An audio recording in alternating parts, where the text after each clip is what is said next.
गौतम बुद्ध के जीवन की इस कहानी से आप जानेंगे कि ध्यान कैसे करें और वे कौन सी चीजें हैं जो ध्यान के रास्ते में बाधा बन सकती है। एक बार गौतम बुद्ध के पास उनका एक शिष्य आता है और कहता है, बुद्ध, मैं काफी लंबे समय से ध्यान कर रहा हूँ, लेकिन अभी तक मुझे वह लक्ष्य प्राप्त नहीं हुआ है जिसके लिए मैंने ध्यान करना शुरू किया था। अब आप ही बताइए कि मैं क्या करूं? बुद्ध मुस्कुराते हैं और कहते हैं, यदि तुम्हें सांसारिक जीवन में कोई लक्ष्य प्राप्त करना है तो वह बुद्धिमत्ता और कठिन परिश्रम से प्राप्त किया जा सकता है। उसके लिए तुम योजनाएं बना सकते हो, हिसाब किताब लगा सकते हो, अपनी बुद्धि का उपयोग कर सकते हो, क्योंकि बाहरी दुनिया का जो लक्ष्य है उसे तुम जानते हो कि वह क्या है, कैसा है, परंतु अंदर की जो यात्रा है उसके बारे में तुम्हें कुछ नहीं पता। तुम न तो उसके बारे में कोई योजना बना सकते हो और न ही तुम यह जानते हो कि अंदर की यात्रा का जो लक्ष्य है वह कैसा होगा, यानी ध्यान का जो लक्ष्य है वह कैसा होगा।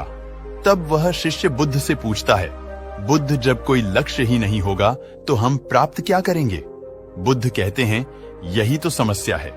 इस संसार में प्रयत्न के द्वारा कुछ भी पाया जा सकता है, लेकिन ध्यान में जितना तुम प्रयत्न करोगे उतना ही ध्यान से दूर होते चले जाओगे। वह शिष्य बुद्ध से पूछता है, अर्थात मैं कुछ समझा नहीं बुद्ध।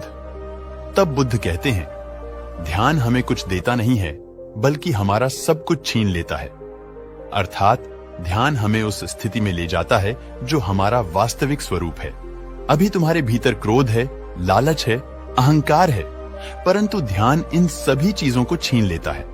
जब एक छोटा बच्चा जन्म लेता है तब उसके भीतर ये सारी चीजें नहीं होती, लेकिन समय के साथ साथ उसके भीतर ये चीजें पनपने लगती है।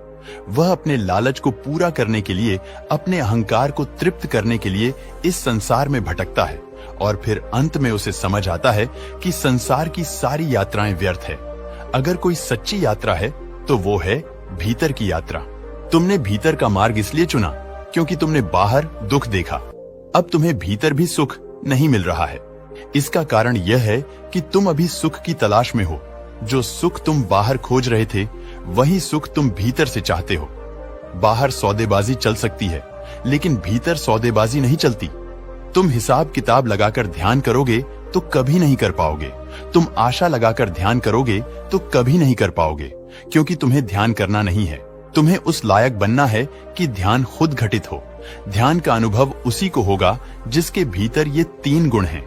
पहला, गहरी प्यास, क्योंकि पानी का हकदार वही है जिसके भीतर गहरी प्यास है। वह शिष्य पूछता है, बुद्ध, किसी के भीतर प्यास कैसे पैदा होती है? बुद्ध कहते हैं, सत्य को देखकर सत्य क्या है? सत्य यह है कि इस जीवन में अनंत दुख है। जिसे तुम सुख समझते हो वह भी दुख है। दूसरा, लगातार प्रयास करने की क्षमता, क्योंकि जिसे प्यास लगी हो वह थककर तो नहीं बैठ सकता जब तक कि उसे पानी न मिल जाए या उसके प्राण न चले जाए। तीसरा, जीवन को दांव पर लगाने की क्षमता। इस संसार में करने के लिए बहुत कुछ है। हर कृत्य के पीछे यह आशा होती है कि उससे सुख पैदा होगा, लेकिन पैदा सिर्फ दुख होता है। 100 में से 99 लोग सुख की लालसा में अपना पूरा जीवन गंवा देते हैं। उनके जीवन के हजारों लक्ष्य होते हैं और ज्यादातर मरते दम तक भी पूरे नहीं होते।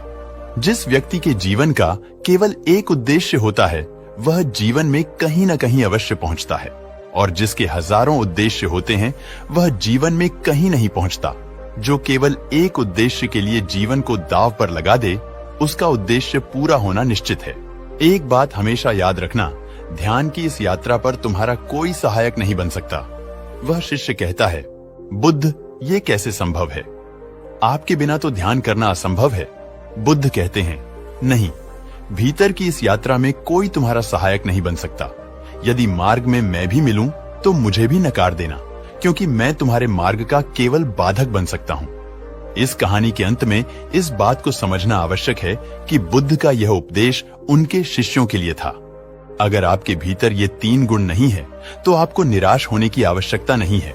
अपने मन को शांत रखने के लिए, अपने जीवन के लक्ष्यों को आसान बनाने के लिए आप ध्यान कर सकते हैं। अगर आपके भीतर ये 3 गुण नहीं है तो इन्हें जबरदस्ती पैदा करने की कोशिश ना करें। सही समय आने पर ये गुण आपके अंदर अपने आप पैदा होंगे। नमो बुद्धाय।